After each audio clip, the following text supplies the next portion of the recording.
નમસ્કાર મારા વાલા ગુજરાતી મિત્રો, જાગો જોગી જાગો ચેનલમાં આપનું સ્વાગત છે. તો આજે આપણે વાત કરીશું કે સાચો સંન્યાસ શું છે.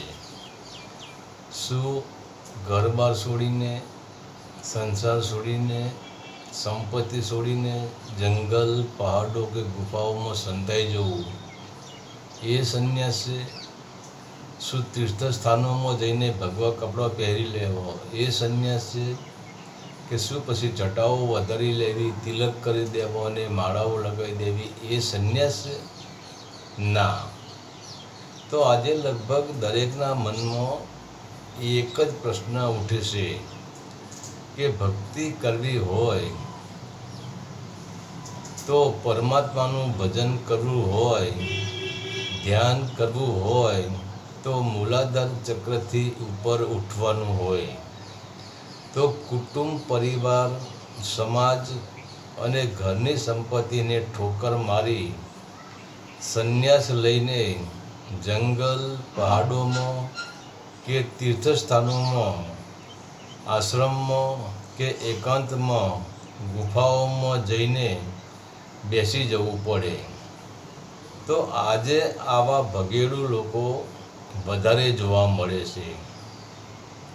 તો શું આવા સંન્યાસ લીધેલા લોકોને સત્યનો અનુભવ થઈ જાય છે? શું આવા લોકોનો અહંકાર તૂટી જાય છે? શું આવા લોકોની સુરતા શબ્દમાં જોડાઈ જાય છે? શું આવા લોકોની વિષય વાસના, મોહ, લોભ, રાગ, દ્વેષ, દ્વૈત ભાવ, આશા, તૃષ્ણા મટીને મૂલાધાર ચક્રથી ઉપર તેમની ઉર્જા ઉઠી હોય છે? શું તેમની ઉર્જા સૂક્ષ્મણા નાડીમાં યાત્રા કરતી હોય છે? શું આવા લોકો શરીરથી અલગ થઈ ગયા હોય છે? શું તેમનું ચિત્ત શૂન્ય દર્પણ જેવું ચમકદાર થઈ ગયું હોય છે? શું તેમના અંદર સ્થિરતા, શૂન્યતા, શાંતિ અને અકારણ આનંદના ફૂલ ખીલતા હોય છે? શું આવા લોકોની અંદર નિસ્વાર્થ દયા, પ્રેમ, કરુણા અને લોક કલ્યાણની ભાવના પડી હોય છે?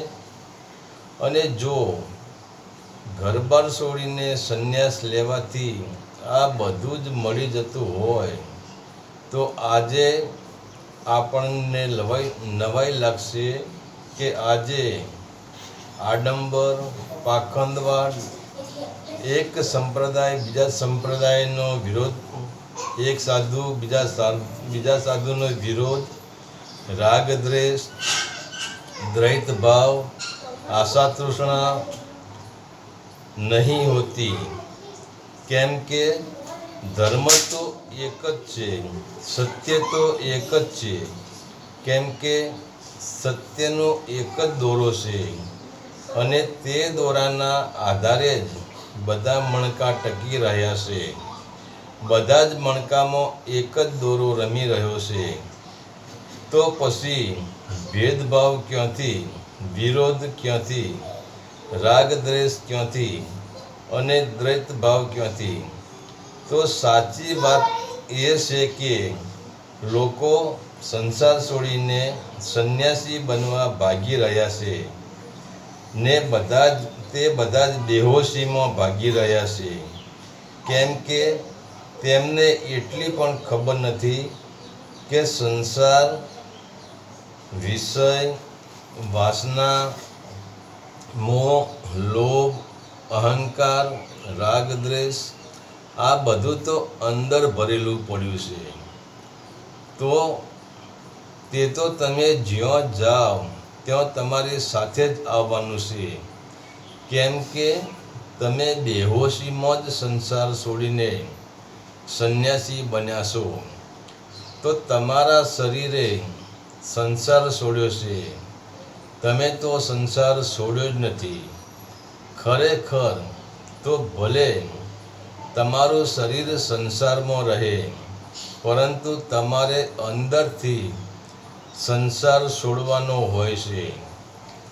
તમારી વૃત્તિઓને સંસાર છોડીને તે વૃત્તિઓને સંન્યાસ આપવાનો હોય છે.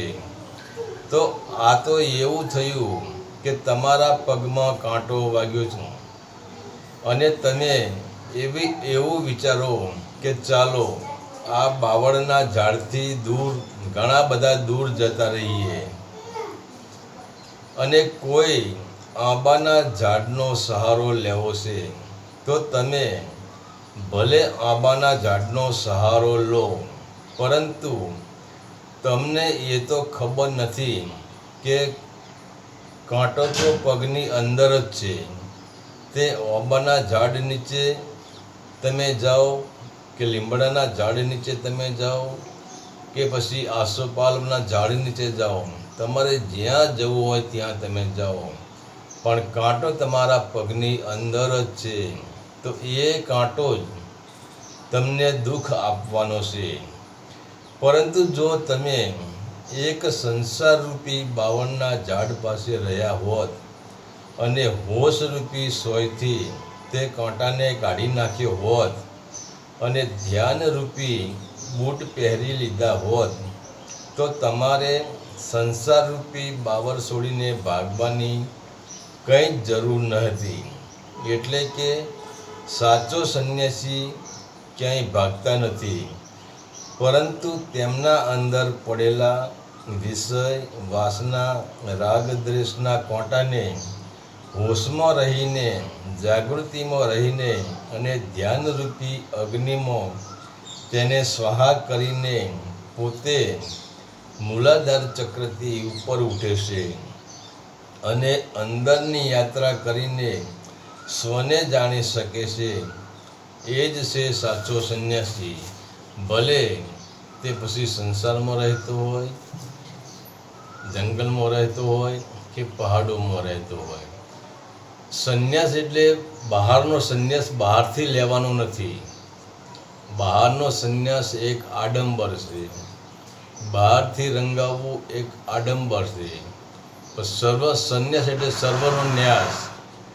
આપણી અંદર જે વૃત્તિઓ પડી છે, વિષય વાસનાઓ પડી છે, આપણે એનો નાશ કરવાનો છે, શરીરનો નાશ કરવાનો નથી. તે જેને જેને એ વૃત્તિઓનો નાશ કર્યો, ભલે પછી તે સંસારમાં રહ્યો હોય, સંસારનું કામકાજ કરતો હોય, તો પણ તે સાચો સંન્યાસી જ છે. હરિ ઓમ તત્સત. આદેશના પ્રણામ.